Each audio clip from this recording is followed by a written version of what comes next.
भी आपकी नींद खुले, पवित्र आत्मा आपको जगाए, जगिए, घुटने टेकिए और बोलिए, हे मेरे परमेश्वर यहोवा, मेरी ओर ध्यान दे, परमेश्वर मेरी ओर ध्यान दे। ये पहला मेरा प्रभु यीशु मसीह से आमना सामना था भाइयों बहनों। पहला पहला आमना सामना था जब मैं प्रभु यीशु मसीह को नहीं जानता था, लेकिन मैं जीरो ग्राउंड पर आ गया था, क्योंकि मेरे सामने कोई और उपाय नहीं था। सेवा में चालाकी, परिवार चलाने में चालाकी, सामान खरीदने में चालाकी, खेत बांटने में चालाकी, बातें करने में चालाकी, पढ़ाई में चालाकी, बिजनेस में चालाकी, चलते रास्ते में चालाकी, चतराई चतराई चतराई। एक बार फिर से प्रभु यीशु मसीह के नाम में आप सबका स्वागत करता हूं।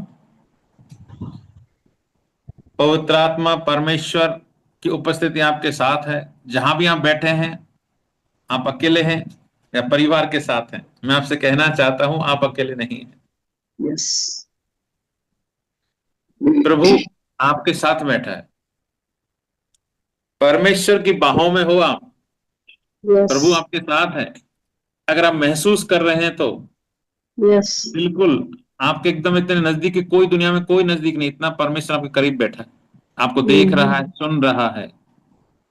तो डरिए मत, घबराइए मत, चिंता मत करिए। कुछ भी है, सब कुछ प्रभु के हाथों में सौंप दो। हमारा परमेश्वर सर्वशक्तिमान है, एकमात्र सृष्टि करता है, राजाओं का राजा है, प्रभुओं का प्रभु, और वो ईश्वरों का परमेश्वर है। सब कुछ उसने अपने पैरों तले किया हुआ है और हमें जीवन से बढ़कर बना दिया है, यानी वो विजय प्राप्त करके हमें दे दिया है। अब हमारे हाथ में भी वही सामर्थ्य है। जब आप बोलते हैं, आपने अभी सभी ने बोला, अपनी गवाही दी है, मैंने बोला, मैंने प्रार्थना की, सांप बिच्छू बीमा सब आपके मुंह में है, सब कुछ आपके मुंह में है। Praise the Lord. प्रभु आपको आशीष दे। सबको जय मसीह की। हम भजन संहिता 13 की बात कर रहे हैं। आपको अगर स्मरण हो तो भजन संहिता 13 में थे और हम दाऊद के बारे में बात कर रहे थे, और एक शब्द बड़ा ही दिल को छुआ था। विपरीत परिस्थितियां, सब कुछ संकट में, कोई उपाय नहीं, सामने पहाड़, सागर, नदी, खाई, सब कुछ, कुछ सहारा नहीं। तो ऐसी स्थिति में दाऊद कहता है, हे प्रभु कब तक, कब तक। यहां हमने बात किया था और बीच में फिर एक सैटरडे में राजस्थान आया था, तो इस वजह से हम मीटिंग नहीं ले पाए। तो मनुष्य की स्मरण शक्ति बड़ी ही कमजोर होती है।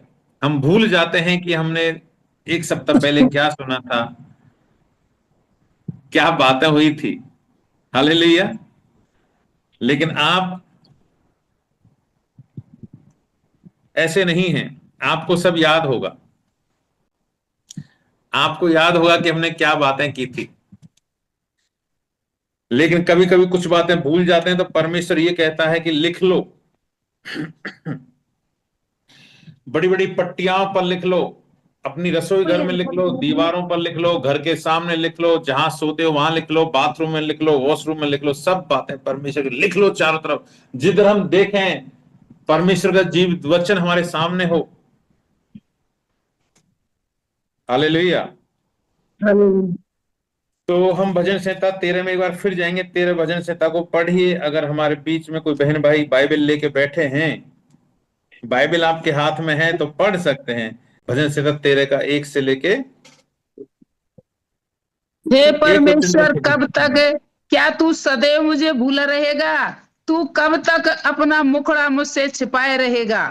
मैं कब तक अपने मनी मन में युक्तियां करता रहूं और दिन भर अपने हृदय में दुखित रहा करूं? कब तक मेरा शत्रु मुझ पर प्रबल रहेगा? हे मेरे परमेश्वर यहोवा, मेरी ओर ध्यान दे और मुझे उत्तर दे। मेरी आंखों में ज्योति आने दे, नहीं तो मुझे मृत्यु की नींद आ जाएगी। ऐसा ना हो कि मेरा शत्रु कहे मैं उस पर प्रबल हो गया, और ऐसा ना हो कि जब मैं डगमगाने लगूं तो मेरे शत्रु मगन हो। परंतु मैंने तो तेरी करुणा पर भरोसा रखा है, मेरा हृदय तेरे उद्धार से मगन होगा। मैं परमेश्वर के नाम का भजन गाऊंगा, क्योंकि उसने मेरी भलाई की है। आमीन आमीन आमीन। आप बोल सकते हैं आमीन इधर से। आमीन। मैं आपसे पूछना चाहता हूं, अगर आप सीरियस हैं, ये भजन क्या आपके लिए नहीं है? इस भजन के जो वचन अभी बहन ने पढ़े हैं और आपने सुने हैं, क्या इसकी बातें आपके जीवन को छूती हैं? क्या टच कर रही हैं? क्या ऐसी परिस्थिति आपकी है क्या फिलहाल? अगर कोई भी बात इनमें से एक भी बात आपके लिए मिल रही है, तो पवित्र आत्मा परमेश्वर ने वचन के द्वारा परमेश्वर आपसे बात करना चाहता है। एक वचन से हमने बात कर चुके हैं बड़ी सिंसियर तरीके से, और हमने ये बात किया था कि परमेश्वर हमको कब भूलता है, कब हमसे छुपता है। ये कोई गेम नहीं खेल रहा परमेश्वर, लेकिन ऐसी क्या परिस्थिति हो सकती है हमारे जीवन की जिससे परमेश्वर अपना मुंह छुपा रखा, हमको अपना मुंह नहीं दिखाना चाहता। यानी परमेश्वर हमारे जीवन के कामों से कुछ गलतियों के द्वारा हमसे दूर है। तो अब दाऊद के जीवन को हमने देखा था, तो आपके जीवन की हम बात करते हैं, मेरे जीवन की मैं इस समय बात करता हूं कि आज हमारे जीवन को मनन करना पड़ेगा, सोचना पड़ेगा कि मैं क्या कर रहा हूं, मेरे जीवन में मैं किसको महत्व दे रहा हूं, पैसे को, संसार को, या लोगों को, या परमेश्वर को। ये सब बातों पर आज हमें फिर से एक बार मनन करना पड़ेगा, और ये बहुत सारा डिटेल हमने बात किया है। अब हम आगे पढ़ेंगे दूसरे वचन में। देखिए, मैं कब तक अपने मन में युक्तियां करता रहूं और दिन भर अपने हृदय में दुखित रहा करूं? कब तक मेरा शत्रु मुझ पर प्रबल रहेगा? मैं कब तक अपने मन में युक्तियां करता रहूं? मैं कब तक अपने मन में प्लान करता रहूं, सोचता रहूं, बड़ी बड़ी तरकीब निकालता रहूं? ये वचन दाऊद के द्वारा हमें दिखाना चाहता है कि मनुष्य अपने ऊपर भरोसा रखकर, अपनी संपत्ति पर भरोसा रखकर, अपने परिवार और समाज का भरोसा रखकर, और अपने देश और अपनी सामर्थ, अपने लोगों के ऊपर भरोसा रखकर परमेश्वर को भूल जाता है। वो सोचता मैं कर लूंगा, देख लूंगा, मैं हूं ना। परमेश्वर को साइड में कर देता है और वो मैं हूं, यानी परमेश्वर का स्थान खुद ले लेता है। मेरे भाइयों बहनों, हम कभी कभी बोलते हैं ना अपने बच्चों को मैं हूं, लेकिन आपको एक बात बताना चाहता हूं, आपको मालूम होगा शायद, मैं हूं ये नाम प्रभु यीशु मसीह का है, ये नाम है। मालूम है आपको? मैं हूं, मैं हूं जो सो हूं, ये मैं हूं नाम ही यीशु का है, ये परमेश्वर का नाम है। और जब हम परमेश्वर के नाम की सामर्थ्य लेते हैं, तो यानी अपने आप को परमेश्वर से बड़ा बनाते हैं। कभी कभी इसलिए आपको पता होगा कि जब कोई बोलता ना, अरे वो तो उसके अंदर तो बड़ी मैं आ गई, यानी वो बड़ा बन गया, वो परमेश्वर जैसा बनने लगा है। तो हम कभी भी अपने आप को मैं हूं में संबोधित नहीं कर सकते। अगर आप जब परमेश्वर को जितना जानोगे, हर शब्द आपके लिए जीवन बन जाता है। मैं कब तक अपने मन में युक्तियां करता रहूं? मैं कहना चाहता हूं, दाऊद ने जब व्यभिचार किया था, पाप किया था और हत्या की थी, तब वो सोच रहा था किसी को पता नहीं है, कोई नहीं जानता, और उसने बड़े प्लान के साथ में उसके पति को मरवा दिया था। और उसके बाद उसको ये पता नहीं था कोई जानता है, लेकिन जब परमेश्वर ने भविष्यवक्ता को उसके पास भेजा और उसने कहा, भविष्यवक्ता ने, हे राजा दाऊद, तेरे राज्य में, उसने एक कहानी सुनाई, और वो कहानी आपको याद होगी कि एक बेचारी गरीब जिसके पास एक ही सहारा था, एक भेड़ का मेमना, वही उसकी संपत्ति थी, और उसका गुजारा सिर्फ 2 वक्त की रोटी उसी आश्रय पर चलती थी। लेकिन एक दिन क्या हुआ, एक बड़ा दोस्त व्यापारी कोई आया और उसको मेमना पसंद आ गया, और उसके पास वही एकमात्र सहारा था, और उसने वो मेमना मंगवाकर मरवा दिया, काट डाला। अब वो क्या करना चाहिए उस व्यक्ति का? उसके पास तो वही एक सहारा था। दाऊद राजा ने बोला, ऐसे व्यक्ति को मरवा देना चाहिए, वो तो मृत्युदंड के योग्य। भविष्यवक्ता ने कहा, वो तू है, क्योंकि मेमना जो था वो पद सेवा का पति था, और तूने व्यभिचार से उसको मरवा दिया, व्यभिचार किया और फिर हत्या करवा दी उसकी। दाऊद शौक में आ गए एकदम, परमेश्वर ने उसको झकझोर दिया। लेकिन दाऊद की एक खासियत थी भाइयों बहनों, गलती किया मान लिया तुरंत। आज हमारी स्थिति वही है। हमारे जीवन में बहुत सारी बातें ऐसी हैं जो हम परमेश्वर से दूर हो जाते हैं और हम सोचते हैं कुछ पता नहीं है परमेश्वर को। हमें मन ही मन में युक्तियां निकालते हैं, यानी युक्तियों को मतलब चतुराई निकालते हैं, शैतान वाली चालाकी निकालते हैं। हम परमेश्वर को ही दोषी ठहरा देते हैं। परमेश्वर मैं क्या करता, वो ऐसा उसने गाली दिया इसलिए मैंने भी उसको गाली दे दिया। परमेश्वर वो बार बार मेरे सिर पर चढ़ाए, वो परिवार तो क्या करता, आखिरकार तो मुझे बोलना ही था, कहां तक, मतलब ऐसी बहुत सारी बातें हैं।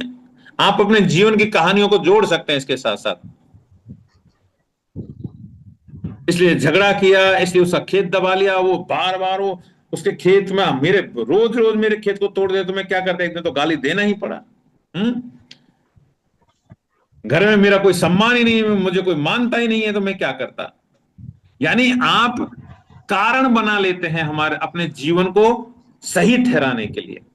तो ये वचन में जो लिखा है, मैं कब तक अपने मन ही मन में युक्तियां करता रहूं। युक्तियां, ये जो शब्द है, ये चतुराई वाला शब्द है। मैं आपको शायद अनजाने में या जानबूझकर बोलता हूं कभी कभी, भाई और बहनों, चतुराई मत करो कभी। परमेश्वर को सच्चे हृदय वाले लोग पसंद हैं। जो व्यक्ति चतुराई करता है वो फंसेगा ही फंसेगा, फंसेगा ही फंसेगा, फंसेगा। तो मैं गारंटी दे रहा हूं आपको, कोई कितनी भी चतुराई कर लो, कितना भी। शैतान से चतुर तो आप नहीं हो ना। शैतान से चतुर हो क्या आप इस जिंदगी? शैतान को नहीं छोड़ा परमेश्वर को तो तुरंत पता चल गया। और शैतान को हजारों सालों का मौका दिया, बदल जाए, बदल। परमेश्वर से प्यार करता था लूसीफर से, क्योंकि परमेश्वर ने को सर्वश्रेष्ठ बनाया था, लेकिन नहीं बदला।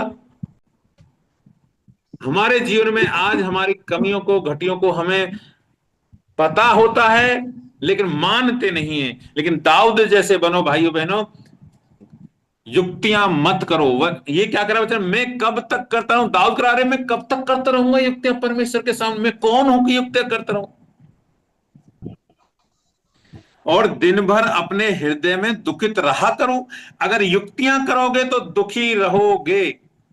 एक दुखी होने का एक कारण है, ये सीक्रेट है, यहां लिख लो आप। जब आप जो भाई बहन दुखी हैं, उनका एक कारण है कि आप युक्तियां निकालते रहते हैं, चतुराई निकालते रहते हैं। पति को कुछ बोलते हैं, पत्नी को कुछ बोलते हैं, बच्चों को कुछ बोलते हैं, और अपने आप को सिद्ध ठहराते हैं कि मैं सिद्ध हूं। कोई भी हो, ना तो दास बचेंगे ना विश्वासी बचेंगे। हमें अपने आप को सही ठहराने की जरूरत ही नहीं है, याद रखिए।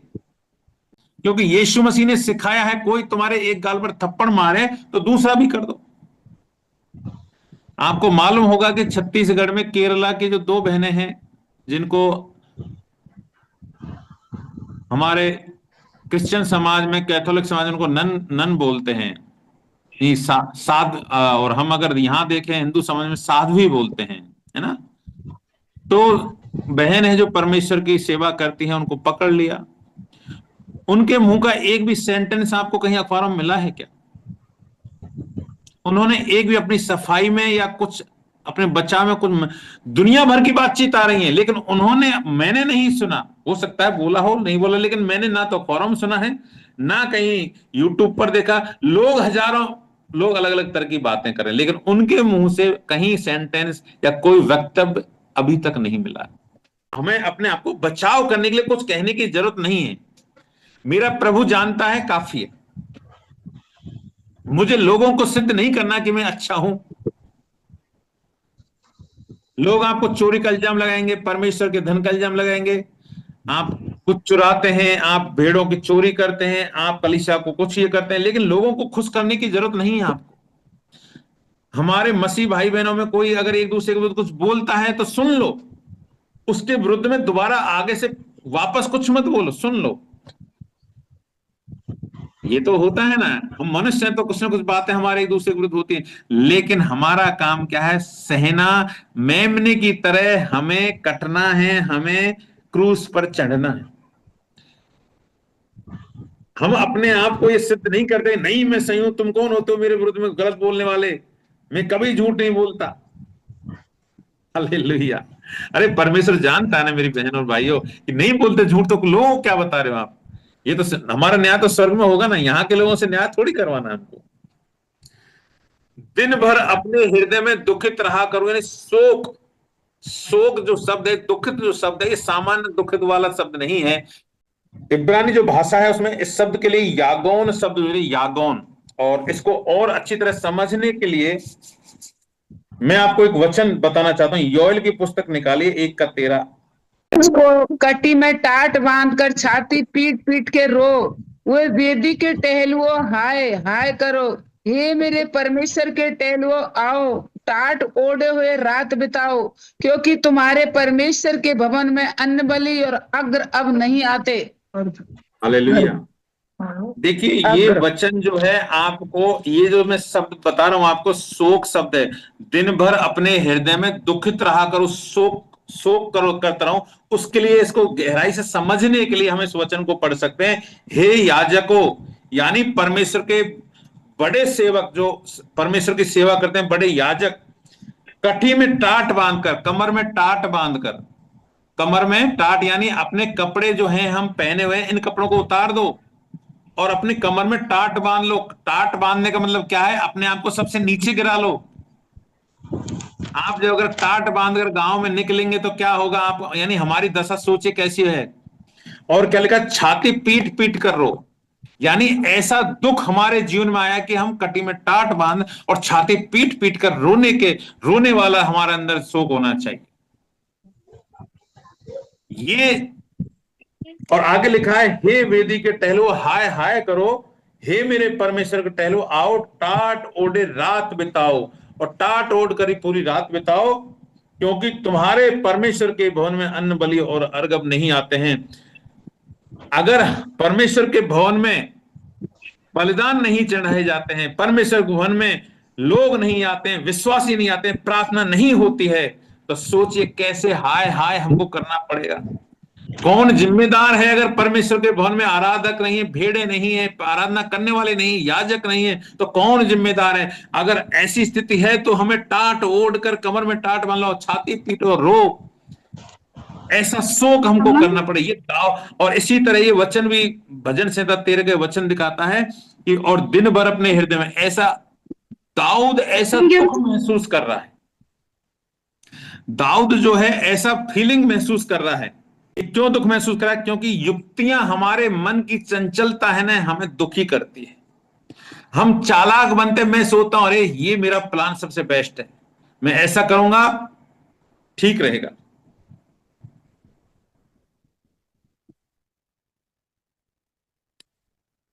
चालाकी के लिए, एक युक्तियों के लिए भी मैं आपको एक वचन बताता हूं। नीति वचन 19 का 21 पढ़िए। मनुष्य के मन में बहुत सी युक्त कल्पनाएं होती हैं, परंतु जो युक्ति यहोवा करता है वही स्थिर रहती है। Praise the Lord. वचन में क्या लिखा है? मनुष्य के मन में बहुत सी कल्पनाएं होती हैं। और 13 भजन से हम क्या लगता है? मैं कब तक अपने मन ही मन में युक्तियां कर रहे हैं। मनुष्य के मन में बहुत सारी युक्तियां होती है, चालाकी बहुत सारी होती है। लेकिन यहां नीति वचन में क्या लगा? मनुष्य के मन में बहुत सारी कल्पना होती है, परंतु जो युक्ति यहोवा करता है वही स्थिर रहती है। यानी परमेश्वर जो प्लान करता है वही है स्थिर, बाकी मनुष्य की कितनी भी कल्पना कर ले वो सब फेल होती है। और अब जो चालाकी कर रहा है मनुष्य, जो युक्तियां निकल उसकी वजह से दुखी हो रहा है। मैं ये कहना चाहता हूं, क्या आपके जीवन में दुख है क्या कोई? तो दुखी होने के कारण कोई दूसरा व्यक्ति नहीं है, समझ लीजिए। आपके माँ बाप नहीं है, आपके भाई बहन नहीं है, आपका पड़ोसी नहीं है, आपका पति नहीं है, आपकी पत्नी नहीं है। उसका कारण, उसके जिम्मेदार खुद आप हैं। अगर आपके जीवन में कोई दुख महसूस हो रहा, कोई तकलीफ है, कोई जिम्मेदार नहीं है दूसरा। क्यों? क्योंकि हम चालाकी से काम करते हैं। और परमेश्वर को चालाकी ही पसंद नहीं। सबसे खतरनाक बात है ये कि परमेश्वर को जो हमें पसंद है ना, वही परमेश्वर को पसंद नहीं है। चालाक लोग परमेश्वर को पसंद है ही नहीं। अब आप इसको कैसे समझते हैं अपने बारे में, ये आपको समझना है। किन बातों में आप चालाकी कर रहे हैं, किन बातों में चालाकी नहीं कर रहे हैं, ये आपको समझने का काम है भाइयों बहन। सेवा में चालाकी, परिवार चलाने में चालाकी, सामान खरीदने में चालाकी, खेत बांटने में चालाकी, बातें करने में चालाकी, पढ़ाई में चालाकी, बिजनेस में चालाकी, चलते रास्ते में चालाकी, चतुराई चतुराई चतुराई।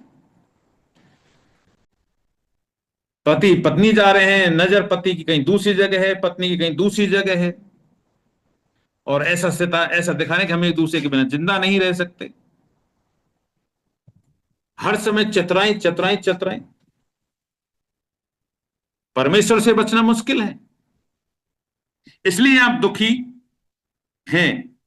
तो अब आगे क्या लिखा है इसमें, कब तक मेरा शत्रु मुझ पर प्रबल रहेगा। वचन में क्या लिखा है, दूसरी कलम के तीसरे भाग में, अब ये स्थिति है, अपनी चालाकी की वजह से मैं दुखी हो रहा हूं। दाऊद अपनी चालाकी की वजह से दुखी हुआ, निराश हुआ, मरने के स्तर पहुंच गया। अब कह रहा है, कब तक मेरा शत्रु प्रभु मुझ पर प्रबल रहेगा। दाऊद की खासियत क्या है, परमेश्वर, दाऊद ने बता दिया सब कुछ परमेश्वर को। हे प्रभु, मेरे से गलती हो गई प्रभु, मेरे अंदर व्यभिचार आया परमेश्वर, मैंने एक स्त्री को देखा और उसके साथ व्यभिचार किया, उसको पाने के लिए मैंने उसका पति को मार दिया परमेश्वर। तो अब क्वेश्चन ये कह रहा है, परमेश्वर कह रहा है, हे प्रभु अब तो मेरा दिल खोल दिया मैंने, मैं कोई चालाकी नहीं कर रहा, तो कब तक मेरा शत्रु मुझ पर प्रबल रहेगा, दुश्मन कब तक मुझ पर हावी रहेगा, शैतान कब तक मुझे सताता रहेगा। जब हम बोलते हैं शैतान ये कर रहा है, शैतान ये कर रहा है, शैतान कुछ नहीं करता। शैतान को मौका तो हम देते हैं, गेट खोल देते हैं, उसके लिए जाली खोल रखी है, आजा बेटा दरवाजे से खुद आजा घुसे हमारे घर में,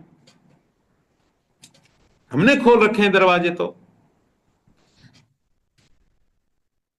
शैतान, वचन में लिखा है, शैतान हमेशा गरजने वाले सिंह के समान इस ताक में रहता है, कब तुमको फाड़ खाए। यानी वो गरजने वाले सिंह के साथ, यानी सिंह है नहीं शैतान, लेकिन गरजने वाला सिंह कौन है, हमारा परमेश्वर है, लेकिन उसकी नकल करके वो हमारे चारों तरफ घूमता रहता है। अब वो देख रहा है कब फाड़ खाऊं, यानी वो देखता है कब तुम अपना दरवाजा खोलो, कब तुम कुछ गलत करो, कब दाऊद, जैसे ही दाऊद ने गलती की, आ गया जीवन।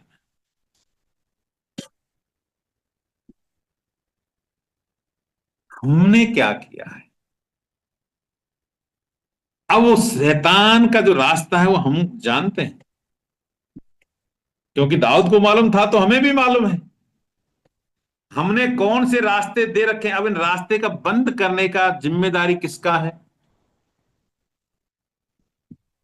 सिंपल उपाय है मेरे भाइयों बहनों, प्रभु के सामने आइए, घुटने टिकाइए, प्रभु से कहिए, प्रभु ये मैंने किया है, मुझे क्षमा कर दे परमेश्वर, मुझे माफ कर दे प्रभु, तेरे सिवा मेरा कौन है। अब ये शत्रु कब तक मुझ पर प्रबल रहेगा, अब इस शत्रु को भगा दे प्रभु, क्योंकि तेरे सिवा मेरा कोई नहीं है, मेरे सारे पापों को मैंने तेरे सामने फैला दिया है। सिंपल है, कुछ ज्यादा कठिन नहीं है, लेकिन हम असमर्थ होते हैं। अरे लोगों के सामने छोड़िए, परमेश्वर के सामने भी बोलने में असमर्थ होते हैं। जब एक बच्चे में समझ आती है भाइयों बहनों, देखो हमारी माँ कहती थी, जब हमें बात करते थे कि पहले 15 साल का बच्चा नग्न अवस्था में घूमता था, आज से 60-70 साल पहले। लड़के जो हैं 14, 15, 12, 13 साल के बच्चे जो होते थे, लड़कियां हो या लड़के हो, कपड़े नहीं पहनते थे। लेकिन आज 2 साल 3 साल का बच्चा खुद नंगा नहीं रहना चाहता। इसका मतलब क्या है, इसका मतलब उनको ये अंदर समझ आ गया है बच्चों में कि कुछ नग्न रहने में कुछ गलत है या सही है। इसका मतलब है विवेक जागृत हो गया। आज 5 साल का बच्चा क्या सोचता है उसको ये समझ नहीं है, लेकिन अपनी बहन के बारे में, अपनी माँ के बारे में, अपने पड़ोसी के बारे में, या कोई बच्चा हो बच्ची है, बड़ा क्या सोचते, ये हर एक चीज को परमेश्वर महत्व देता है। हमने हमारे जीवन में क्या किया है, लगाई। सोचिए आप, जब आपकी बुद्धि का विकास हुआ था, जब आपका विवेक जागृत हुआ था, आप लोगों ने क्या कुछ ऐसी बातें की जिनका आज तक आपको याद है, स्मरण है वो बातें? क्या दिक्कत है? प्रभु के सामने रखिए ना उन बातों को।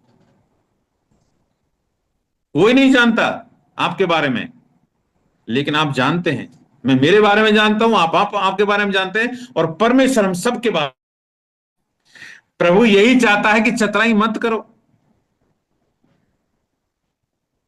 अरे परमेश्वर से तो बोल सकते हैं, किसी से मत बोलो, लोगों से मत बोलो। प्रभु के सामने आओ। आज की लंबी रात नहीं है। दूध अभी कितना समय हुआ? 9 बजे हैं। 9 बजे हैं। 2 घंटे बाद खाना खा पी के जैसा सब लोग सो जाते हैं, रात में घुटने टेकिए। आप इसको प्रैक्टिकल करके देखना, मैं आपसे इसलिए कहना चाहता हूं। आप प्रैक्टिकल करना, फिर आपको पता चलेगा कि इसका रिजल्ट क्या होता है। क्योंकि मैं अपने जीवन में ये सारे प्रैक्टिकल कर चुका हूं, तब मैं आपको ये सारी शेयर कर रहा हूं। और जब हम इस लेवल पे आते हैं, तब मैं बोल सकता हूं, हे प्रभु, ये शैतान, ये दुष्ट, या ये मेरा शत्रु कब तक मुझ पर प्रभुत्व करता रहेगा? ये हिम्मत के साथ प्रभु से बोलने की सामर्थ्य तभी आएगी जब आप, प्रभु और आप एक हो जाएंगे। मेरे विरुद्ध में चाहे दीवारें गवाही दें, पत्थर गवाही दें, लेकिन मैं कहूंगा, परमेश्वर, मैंने तो तेरे सामने सब खोल के रख दिया था। बोलती रहे दीवारें, पत्थर गवाही देते रहे, कोई बात नहीं, कोई फर्क नहीं। मैं जानता हूं मैं पापी हूं, मुझ पापी को पश्चाताप करना जरूरी है। और जब तक आप ये नहीं करेंगे, आप शोक में पड़े रहेंगे। और शोक भी कैसा? ऐसा जो हमारे हृदय को तोड़ता है। हम नींद नहीं आती है, हमारे जीवन का, हमारा बच्चे का जीवन खराब हो रहा है, हमारे परिवार में खराब हो रहा है, श्राप और बंधन लगातार आते चले जा रहे हैं।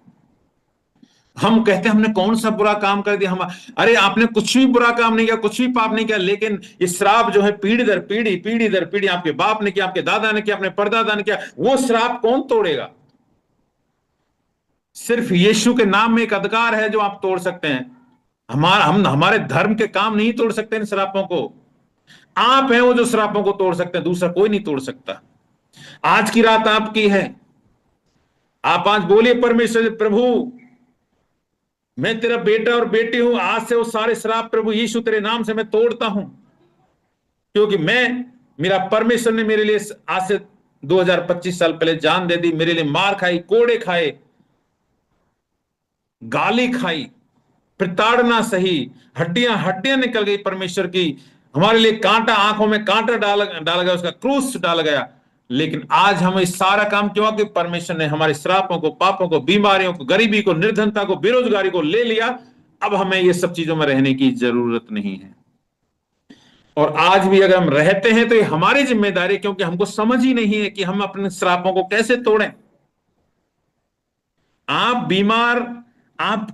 बीमारी आपके पैरों तले है, गुलाम है आपकी। आप उसको भगा सकते हैं अपने जीवन से। कोई गरीबी हमारे हमारे पैरों तले है।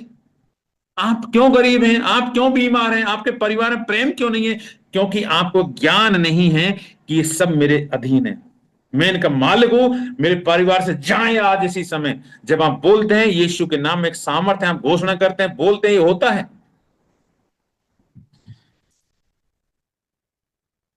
इसीलिए मैं एक पिछले संडे में टॉपिक देख रहा था, और मैं अपने बहनों को, हम जब होम सेल मीटिंग करते हैं गुजरात में, हम घर घर अलग अलग घरों पर जाते हैं। हमारे पास अभी 2 परिवार हैं इधर गुजरात में, तो हमने बुधवार को और एक शुक्रवार को 2 परिवारों के घरों पर जाते हैं। तो हम घरों पर भी सिखाते हैं, छोटी छोटी शिक्षाएं देते हैं। क्योंकि हम कोई भी मौका नहीं छोड़ना चाहते कि प्रभु की सेवा में हम जो समय है 7 दिन में, अगर हमारे पास थोड़ा भी समय, हम हर समय को प्रभु के लिए देना चाहते हैं। तो मैं पिछले बुधवार को सिखाया हमने, लोग चंगे क्यों नहीं होते? क्यों नहीं होते हैं चंगे? और कुछ ऐसी शिक्षा है, जब वचन का प्रकाशन मिलता है, आप सहन नहीं कर सकते उन चीजों को। चंगा होना हमारे अधिकार में है। शैतान हमारे पैरों के तले है। आप एक गीत गाते हैं, बार बार सुना होगा, शैतान की खोपड़ी मेरे पैर के नीचे, शैतान की ताकत मेरे पैर के नीचे। तो हमारे पैरों तले है शैतान की सामर्थ्य, ताकत, बीमारी, सब दुष्टात्मा हमारे पैरों तले हैं, वो हमसे बड़े नहीं हैं। तो कब तक मेरा शत्रु मुझ पर प्रबल रहेगा, ये क्वेश्चन है मेरे भाइयों बहनों। दाऊद परमेश्वर से क्वेश्चन कर रहा है। अब आप ये क्वेश्चन परमेश्वर से करें, आपका शत्रु आज कौन है, मुझे ये बताइए। आपने गवाहियां दी, बहुत सारी अलग बातें करी। आपका शत्रु आपकी कमजोरी हो सकता है, आपका शत्रु कोई बीमारी हो सकती है, या आपके परिवार में कुछ संकट चला, आपके जीवन में कुछ नहीं लेकिन आपके पति के जीवन में कुछ प्रॉब्लम है, वो आपका शत्रु बना हुआ है। आपके बच्चों को कुछ प्रॉब्लम्स है, आपका परिवार ठीक है लेकिन आपके पीहर पक्ष वाले में कुछ गड़बड़ है, वो उसकी वजह से आपका घर इधर आप अशांति में रहते हैं। हमारी बहुत सारी बहनें अपने खुद के पीहर पे जो कुछ गड़बड़ होती है उसकी वजह से पूरा ससुराल का परिवार भी अशांत अशांत रहता है। ये बहुत सारी ऐसी बातें हैं। तो आपको अपने शत्रु को पहचानना होगा, और जब आप पहचान जाते हैं तो ये जो सवाल है यहां इस वचन में, कब तक मेरा शत्रु मुझ पर प्रबल रहेगा, इसका मतलब दाऊद अंदर से कहना चाहता है, प्रभु जब तू मेरे साथ है, तू मेरा बॉस है, तेरा हाथ मेरे ऊपर, तो शत्रु की औकात क्या है जो मुझ पर प्रबल रहे। हालेलुया। आगे लिखा है, तीसरा वचन पढ़िए। हे मेरे परमेश्वर यहोवा, मेरी ओर ध्यान दे और मुझे उत्तर दे, मेरी आंखों में ज्योति आने दे, नहीं तो मुझे मृत्यु की नींद आ जाएगी। 4 भी पढ़िए। ऐसा ना हो कि मेरा शत्रु कहे मैं उस पर प्रबल हो गया, और ऐसा ना हो कि जब मैं डगमगाने लगूं तो मेरे शत्रु मगन हों। आमीन, हालेलुया। देखिए भाई बहनों, जो 1 और 2 वचन हमने देखा, आप उसको बाद में भी पढ़ना, अभी सब सुन रहे हैं। पहला और दूसरा वचन दाऊद का विलाप है। विलाप यानी रो रहा है, वो तीव्र वेदना में है, समझ में नहीं आ रहा मैं क्या करूं। तो 1 और 2 वचन परमेश्वर दाऊद का विलाप है, दुख को प्रकट कर रहा है। लेकिन तीसरा और चौथा जो वचन है, यहां परमेश्वर उसको, जैसे लास्ट का वचन हम पढ़ते हैं ना, ये दूसरी वचन में, कब तक मेरा शत्रु प्रबल, यहां उसके अंदर एक विश्वास आता है। दाऊद के अंदर एक विस्फोटक रूप से, आश्चर्यजनक रूप से विश्वास पैदा होता है, और विलाप को छोड़ देता है। विलाप खत्म हो जाता है, उसका रोना बंद हो जाता है। और यहां तीसरे वचन में क्या कहता है, हे मेरे परमेश्वर, ये प्रार्थना में बदल जाता है उसका। ये तीसरा और चौथा जो वचन, ये प्रार्थना है इसकी। अब इसकी प्रार्थना को सुनिए आप, कितनी अद्भुत और आश्चर्य है। यहां हम इस प्रार्थना से हम भी सीख सकते हैं कि हमको कैसे प्रार्थना करना चाहिए। जो भाई बहन प्रार्थना करने में कमजोर हैं, वो भजन संहिता रोज पढ़िए। आपको प्रार्थना करना आ जाएगा कि मैं दाऊद की तरह मजबूत बन जाएंगे आप प्रार्थना करने वाले। इसलिए रोज भजन संहिता पढ़ना आप आदत बना डालिए भाइयों। हे मेरे परमेश्वर यहोवा, मेरी ओर ध्यान दे। हालेलुया। अब देखिए आप, क्या पहले वचन में क्या लिखा था, हे परमेश्वर कब तक तू मुझे भूला रहेगा, और ये तीसरे वचन में क्या लिखा है, हे परमेश्वर मेरी ओर ध्यान दे। यानी कुछ हुआ है। ये कब कुछ कैसे हुआ पता है, ये सीक्रेट है। हम जो बात कर रहे थे,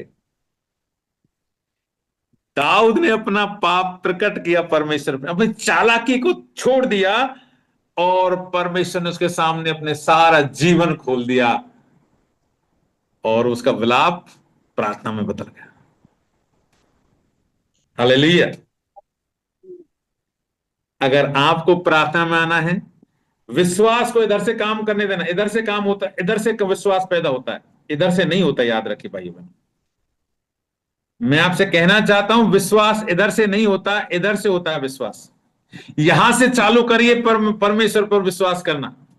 इधर से करेंगे इसकी जरूरत ही नहीं है। यहां से चालाकी आती है। इधर से जब भी काम है आपकी चालाकी आएगी, चतुराई आएगी, और इधर की बातें परमेश्वर को पसंद नहीं है। परमेश्वर इधर से बात करता है, यहां बात करेगा प्रभु आपसे। जब भी आपको इधर से बात हो, और हालेलुया। आप उस बात को माना करिए। जब भी परमेश्वर कुछ इधर बोले, चल दीजिए, आप मान लो बात, और इधर से बोले, रुक जाओ, समझो अभी भी परमेश्वर ये बात प्रभु की ओर से है कि नहीं। हालेलुया। हालेलुया। दाऊद को देखिए, अब आप दाऊद हो, दाऊद की जगह आपको रखिए। आप जितने भी लोग अभी क्लेश में हैं, तकलीफ में हैं, रो रहे हैं अभी तक, और उनका दुख बड़ा प्रबल है, उनको समझ में नहीं आ रहा कि क्या करूं, तो अभी वो, अब आप यहां ये बात इस वचन पर, हे मेरे परमेश्वर यहोवा, आज की रात आपकी है। मैं ये कहना चाहता हूं, आज की रात आपके पास है, समय आपका है। हमको नहीं मालूम कल का दिन हमारे पास है या नहीं है। आज की रात है, आप अपने घुटने टेकिए भाइयों बहनों।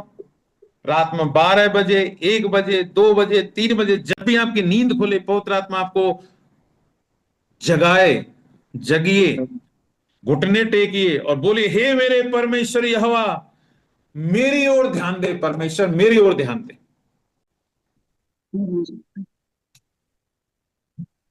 परमेश्वर से क्या कहना है? परमेश्वर मेरी ओर ध्यान दे, दूसरी तरफ मत देख। ये आप कब कह सकते हैं? जब विश्वास आपके अंदर आएगा। आपका एक छोटा सा बेटा, 4 साल का बेटा, जब आप बाप नहीं सुनता है, दोस्त से गप्पे मार होता है, वो छोटा सा बेटा पकड़ कर चिल्लाता है, बाप का ध्यान जाता, क्या करो, नीचे की तरफ। तो हमारा परमेश्वर आसमानों के आसमानों में है, और हम नीचे से पकड़ उसको झंझोड़े, हे परमेश्वर मेरी ओर ध्यान दे, मेरी ओर ध्यान दे। परमेश्वर देखेगा नीचे, हम तो चींटी के समान भी नहीं है, लेकिन वो ऊपर से स्वर्ग से देखेगा, हमारी ओर नजर उठाए, मेरा बेटा, मेरी बेटी, बोल क्या कर रही थी, और मुझे उत्तर दे। ध्यान ही मत दे, सुन पहले तो, और मुझे उत्तर चाहिए। मेरे भाइयों बहनों, ये आपका अधिकार है।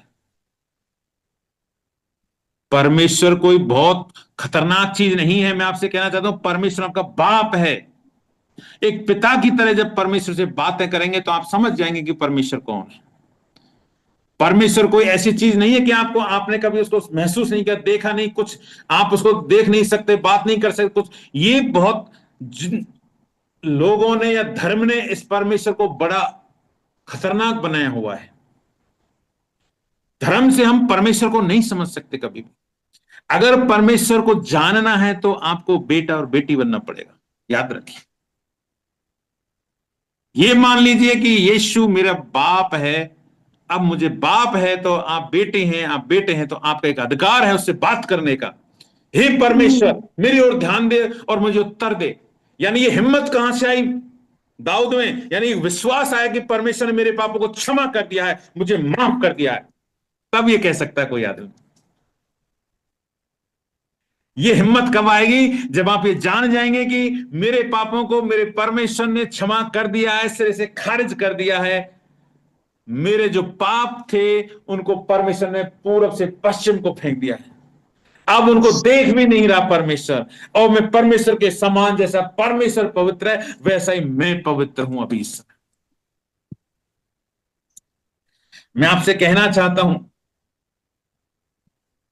संसार के समान क्यों? वचन में लिखा है, कोई भी धर्मी नहीं, एक भी धर्मी नहीं। तो मैं भी धर्मी नहीं था, मैं भी पापी था। लेकिन जब परमेश्वर को मैंने जाना, प्रभु को अंगीकार किया, परमेश्वर के लहू को मैंने अपने ऊपर लिया, अपने सारे, मेरे सारे पापों को प्रभु यीशु ने अपने लहू के द्वारा धोकर इतना इतना इतना वाइट कर दिया, बर्फ से भी ज्यादा वाइट। और जैसे सूर्योदय से लेकर सूर्यास्त तक जितनी दूरी, उतना दूर कर दिया, जिनको कभी परमेश्वर याद भी नहीं करता, क्योंकि वचन में लिखा है, और जो चीज वचन में लिखी है वही सत्य है।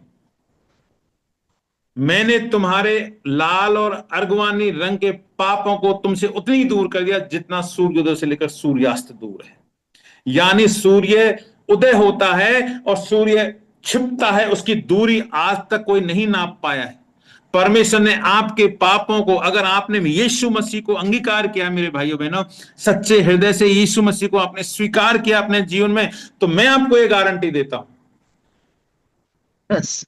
यीशु ने आपके सारे पापों को क्षमा कर दिया है।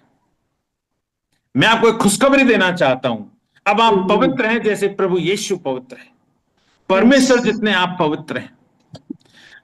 लेकिन शैतान आपको, आपके अंदर दोष डालेगा, आपके अंदर हीन भावना लाएगा। अरे तू तो पापी है, तेरे पाप कैसे क्षमा हो सकते हैं, तू तो आज भी गलती करता है। लेकिन जैसे जैसे आप वचन में जाएंगे, परमेश्वर की संगति में बढ़ेंगे, आप सीखेंगे, शैतान को आप पैरों तले कुचल देते हैं, क्योंकि वचन सब कुछ सच सच कहता है। आकाश और पृथ्वी टल जाएंगे, लेकिन परमेश्वर कहता है मेरा वचन कभी नहीं टलेगा, जैसा लिखा है वैसा होगा ही होगा होगा। और दाऊद को जब ये विश्वास हो गया, उसने अपने पापों का अंगीकार कर लिया, हे प्रभु मेरे से गलती हुई है, मेरे से पाप हुआ है, अब तू इस पाप से मुझे क्षमा कर दे प्रभु, मैं तेरे नाम में माफी मांगता हूं। परमेश्वर उसके पापों को क्षमा कर दी। तब ये हिम्मत आई दाऊद के अंदर परमेश्वर से ये कहने की, हे परमेश्वर मेरी ओर ध्यान दे, मेरी सुन और मुझे उत्तर दे। आपके अंदर ये हिम्मत होनी चाहिए।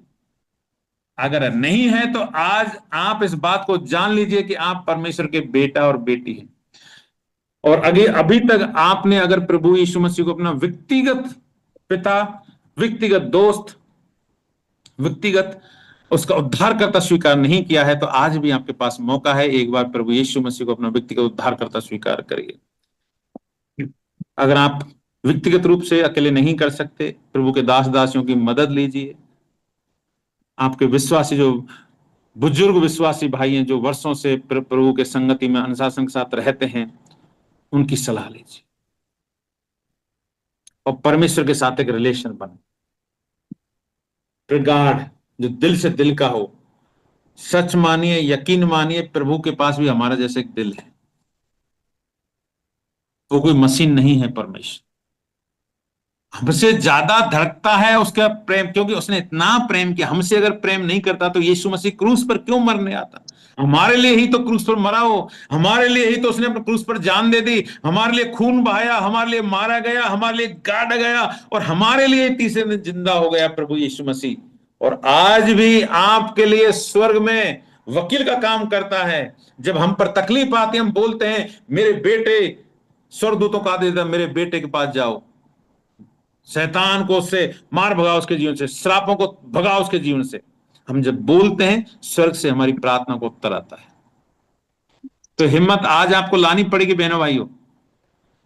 आज आपको दाऊद के समान बोलना पड़ेगा, हे मेरे परमेश्वर यहोवा मेरी ओर ध्यान दे, हे मेरे परमेश्वर प्रभु यीशु मसीह मेरी ओर ध्यान दे और मुझे उत्तर भी दे, मुझे उत्तर चाहिए।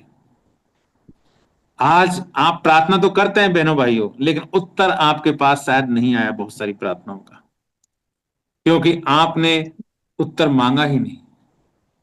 आपने अपने बाप को उस तरह बोला ही नहीं। आपने उस बाप को भी समझा ही नहीं, उस व्यक्तिगत रीति से अधिकार नहीं जताया। बहुत सारी हमारी बहनें होती हैं, मैं सिर्फ एक मानवीय रीति से कहना चाहता हूं।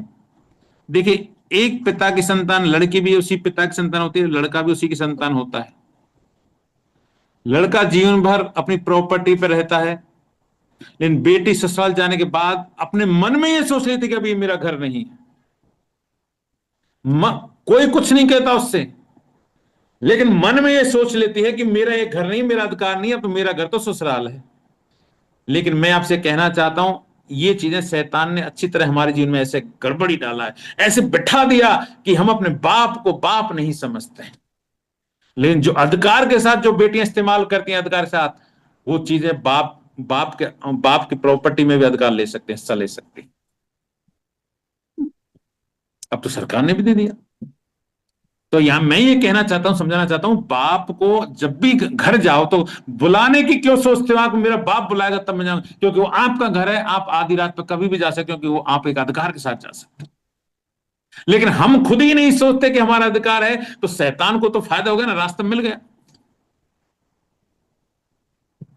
ये बहुत सारी ऐसा ज्ञान के अभाव के कारण वचन में लिखा, मेरे लोग मेरे ज्ञान के अभाव में नष्ट हो रहे हैं। परमेश्वर का ज्ञान लोगों को नहीं है कि परमेश्वर कौन है, उसका नाम क्या है, सच्चा परमेश्वर कौन है, वो कैसे हमको मिल सकता है, ये लोगों को ज्ञान ही नहीं है।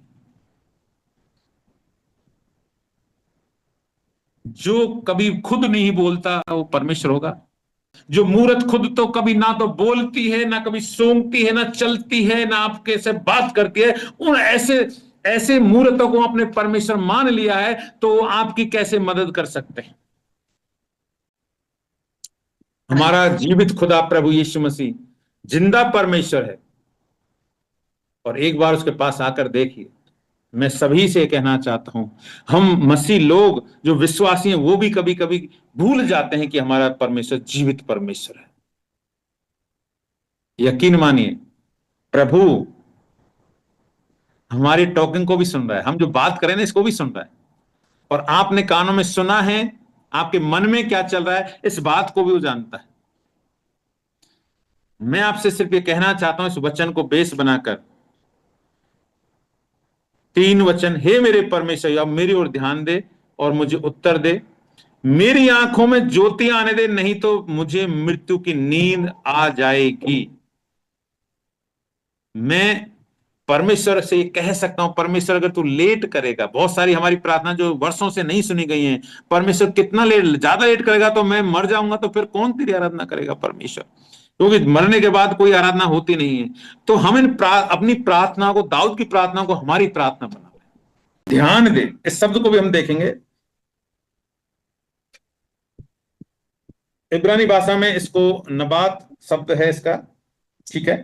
और इसको समझने के लिए हम भजन संहिता 80 का 14 एक वचन पढ़ेंगे, जल्दी से पढ़िए। भजन संहिता 80 का 14। हे सेनाओं के परमेश्वर फिर आ, स्वर्ग से ध्यान देकर देख और इस दाखलता की सुधि ले। Hallelujah, praise the Lord. इस वचन को आप 80 को 14 को पढ़े तो इसका मतलब समझेंगे, ध्यान देने का मतलब क्या होता है। हालेलुया। हे सेनाओं के परमेश्वर यहोवा फिर आ, यानी परमेश्वर पहले भी आपके जीवन में आ चुका है, लेकिन हमारी गड़बड़ी की वजह से अब हमारे दूरी बन गई है। तो परमेश्वर, ये वचन कहता है फिर आ जा परमेश्वर। और लिखा है स्वर्ग से ध्यान देकर देख और इस दाखलता की सुधि ले। अगर कोई जैसे दाखों की बाड़ी हो, आपका बाग हो, उस दाखलता को रौंद जाए, कोई भेड़िया, कोई शेर, कोई सांड उसको तहस नहस कर जाए, तो उसकी सुधि ले परमेश्वर। क्या हालत हो गई इस दाखलता देख, कौन मैं, कैसे मेरा पेट भरेगा परमेश्वर, कैसे मैं जीऊंगा परमेश्वर इस दाखलता के सिवाय। तो तू इस दाख की सुधि ले, दाखलता की।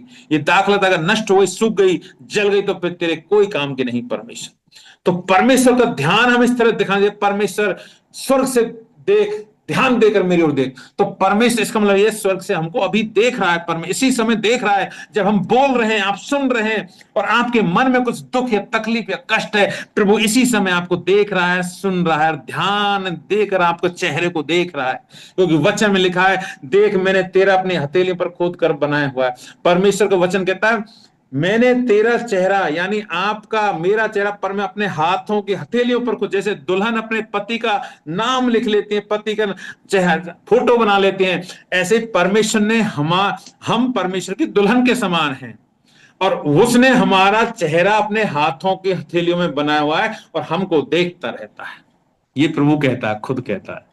तो इतना ध्यान देकर देख, तो ये हमारा अधिकार है, प्रभु से बोल सकता हूं मैं, प्रभु मेरी ओर ध्यान दे और मेरी प्रार्थना को उत्तर दे।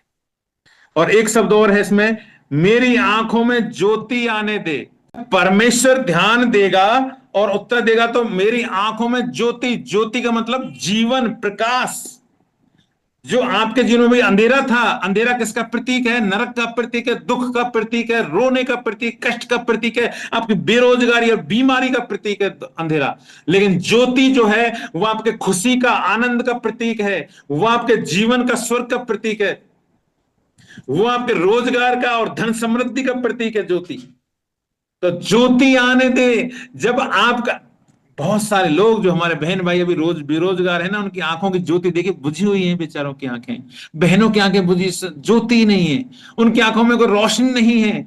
जो बहनों की या भाइयों की जो शादी नहीं हो रही है, 30-30 साल के हो गए, 35 साल के हो गए, उनकी आंखों को देखिए कभी आप, कोई ज्योति नहीं उनके अंदर, कोई खुशी नहीं है।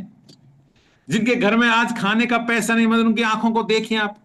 लेकिन जो अचानक उसी व्यक्ति की जब एक जॉब लग, अभी अचानक आया, वो मेरा कॉल लेटर आ गया, मेरा जॉब लग गया, उसकी आंखों में चमक देखिए आप, ज्योति आ जाती है।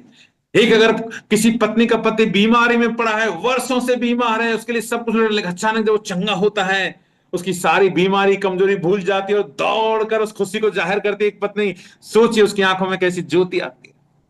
किसी का बेटा, किसी का भाई, किसी की मां, किसी का बाप, जब उन समस्याओं से उठते हैं, आप उनकी ज्योति देख सकते हैं। तो ज्योति का मतलब क्या है, इसे समझने के लिए एक वचन पढ़ेंगे हम। इसको हिब्रू भाषा में है रहना है बोलते हैं, है रहना है। और पहला शमूएल 14 का 27 पढ़ेंगे। तो योनातान जो था, लड़ते लड़ते लड़ते एकदम बेसुध हो गया, तब उसको एक मधुमक्खी का छत्ता दिखा था, उसमें शहद था, और इसमें लिखा है, अपने हाथ की छड़ी की नोक बढ़ाकर मधु के छत्ते में डुबाया और अपना हाथ अपने मुंह तक ले गया, तब उसकी आंखों में ज्योति आई। यानी सोचिए ये स्थिति उसके, जब मरने जा रहा था योनातान, और एक मधु के छत्ते को जब मीठा मुंह में गया, तब उसकी आंखों में जान आई, जीवन आया। यानी मरने से लेकर वापस जिंदगी पाना, ये वाली स्थिति है। लेकिन ये अलग कहानी है, आप देख सकते हैं। बाद में इसी वजह से इसका न्याय किया गया कि तूने क्यों, और राजा का बेटे की बात थी। तो ज्योति जो है आपको मृत्यु से बचाती है। ये ज्योति वाली जो बात है, ये मृत्यु के कगार पर हैं आप, आपके जीवन में मृत्यु जैसी अवस्थाएं हैं, लेकिन परमेश्वर जब आपकी प्रार्थना को सुनेगा और आपको उत्तर देगा, आपके जीवन में, आपकी आंखों में ज्योति आएगी, यानी आपका जीवन मृत्यु से जीवन में बदल जाएगा। ये स्थिति परमेश्वर में सामर्थ है, ये बदलने की सामर्थ प्रभु में है, सिर्फ यीशु मसीह में है। और कोई दुनिया में कोई ऐसी सामर्थ्य जो आपके जीवन को बदल सके, जो मृत्यु से जीवन दे सके, ऐसा कोई इस दुनिया में नहीं। क्योंकि वो क्यों दे सकता है? क्योंकि उसने हमारी मौत को अपने ऊपर ले लिया। अब हमारी मौत उसने ले ली और उसने अपना जीवन हमें दे दिया। नहीं तो मुझे मृत्यु की नींद आ जाएगी। नींद इजरायलियों में, यहूदियों में मृत्यु को नींद के रूप में देखा जाता है। सो गया, आपने देखा हो जब वचन पढ़ते हैं तो आनंद की नींद सो गया, सुख की नींद सो गया, यानी मृत्यु को नींद के रूप में देखा जाता है। सीधा ऐसा नहीं बोला मौत हो गई। तो ये मृत्यु की जैसी नींद है। दाऊद के जीवन में ऐसी अवस्था थी, और हमारे जीवन में भी बहुत सारी परिस्थितियां ऐसी हैं कि हमारे जीवन में, मनुष्य के जीवन में बहुत सारी ऐसी परिस्थितियां चल रही हैं। क्या आपके सामने मैं आपसे ये कहना चाहता हूं अंत में,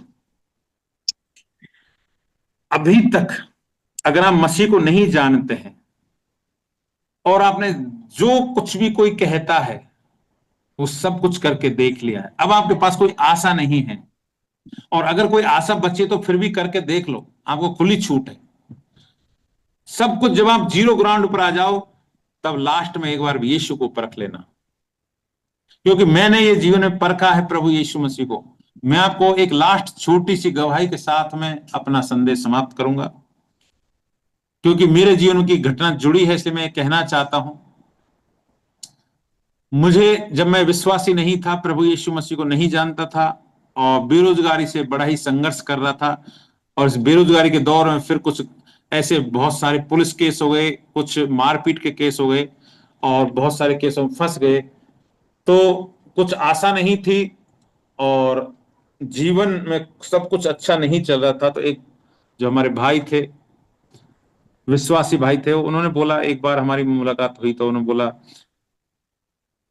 उत्तम, जब भी तुम्हारे जीवन में तुम्हें ये लगे कि अब मेरा शरीर साथ नहीं दे रहा है, मेरे पास पैसा है लेकिन पैसा कोई काम नहीं आ रहा, मेरे परिवार में अच्छे अच्छे लोग हैं, डॉक्टर हैं, इंजीनियर हैं, कलेक्टर हैं, पुलिस वाले हैं, लेकिन वो कोई भी मेरे काम नहीं आ रहा, और फिर हम जाते हैं देवी देवताओं के पास में,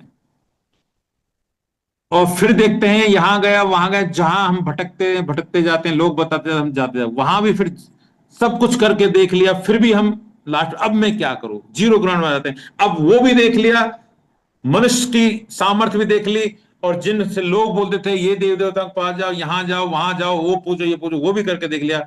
अगर जीरो ग्राउंड पे आ जाओ, अब मैं क्या करूं, तो एक बार यीशु का नाम पुकारना। हमारी बातचीत हुई और हमने उस बात को भूल गए। लंबे वक्त के बाद में एक बार मेरे जीवन में ऐसी घटना घटी। 30 साल की उम्र में के आसपास की बात है, शायद 30-31 साल की। मैं बेरोजगारी था तब और तैयारी कर रहा था। मैं रात को उठा 4 बजे, सुबह के मतलब रात और सुबह के बीच में, और मैंने पानी पिया कि पानी पीने के बाद मैं फ्रेश होऊंगा और फिर पढ़ाई में बैठूंगा। ऐसा करके मैंने सोच के पानी पिया, और जैसे ही मैंने पानी पिया गिलास से, जैसे ही वो पानी मेरे ये दाढ़ में लगा, और एक तीर, बहुत तीव्र मतलब चीख के साथ मेरा दर्द चालू हुआ, और मैं असहनीय दर्द में चिल्ला उठा। और यकीन मानिए, मैं आधा घंटे तक रोता रहा, रोता रहा। और जिनको पुराने समय मानते थे, जो भी आप कहें हिंदू रीति रिवाज के अनुसार हनुमान को, या जो कि घर में जो पूजे, वो सबको करते रहे और उनको पुकारता रहा कुछ, लेकिन दर्द बंद नहीं हो रहा था। अब मैं सोचूं मैं क्या करूं, ना कोई डॉक्टर के पास जा सकता, पैसा जेब में है, एक टेबलेट लेके ले, लेकिन पैसा भी क्या काम करेगा, कोई व्यक्ति है नहीं मेरे पास में। छोटा भाई था लेकिन वो कोई दूसरी जगह किसी के पास था। मैं क्या करूं। अचानक उस परिस्थितियों में मुझे अचानक उस भाई की बात याद आई कि अगर जब तुम जीरो हो जाओ, कोई चीज काम ना करे, तो एक बार यीशु को याद कर लेना। और उसी समय मेरे दिमाग में जब वो बात याद आई, तो मैंने बोला ये यीशु कौन है, किसके कैसे प्रार्थना करते हैं, समझ में नहीं आता। लेकिन मैंने उस समय बोला, यीशु तू कौन है, मैं तुझे नहीं जानता। मेरे जो शब्द उस समय बोले थे, मैं आपको सुना रहा हूँ।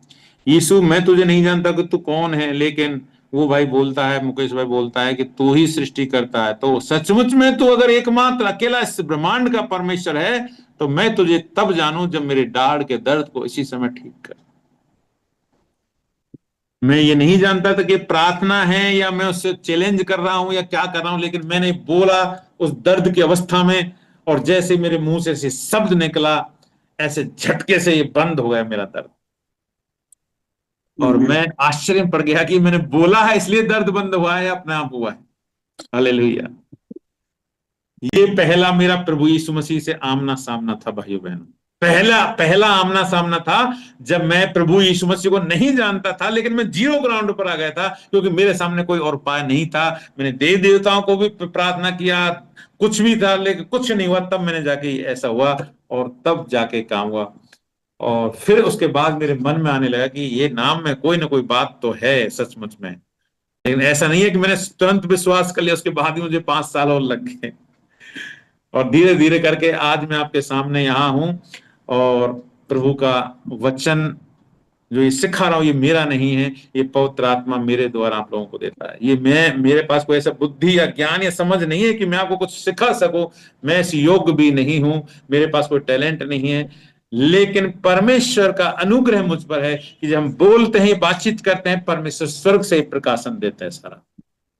परमेश्वर ये सिखाता है कि क्या बोलना है, परमेश्वर थॉट देता है किससे क्या बात करनी। तो मेरे भाइयों बहनों, अंत में यही कहना चाहता हूं कि परमेश्वर हमें ज्योति देने के लिए तैयार है, चाहे हम मृत्यु के कगार पर हैं, लेकिन आज प्रभु आपको जीवन देना चाहता है। आज की रात आप प्रभु के साथ में 5 मिनट बिताइए, मैं ज्यादा समय के लिए नहीं बोला, और अपनी यथा परिस्थिति को रखिए प्रभु के सामने। और अगर हो सकता है तो हम डायरी लिखना चालू कर दें, आपको पता चलेगा कि प्रभु ने क्या क्या किया है। आप लिखते लिखते थक जाएंगे। वो जो काम परमेश्वर आपके जीवन में करने वाला है भाइयों बहनों, मैं आपसे कहना चाहता हूं, थक जाएंगे जितना काम परमेश्वर करेगा, हम लिख नहीं पाएंगे। इतना काम करेगा, अब कहां तक लिखो, इतना काम कर रहा है, रोज रोज परमेश्वर काम कर रहा है। Praise the Lord. परमेश्वर का धन्यवाद देते हैं, और आज के संदेश को हम यहीं समाप्त करते हैं भाइयों बहनों। प्रभु आपको आशीष दे।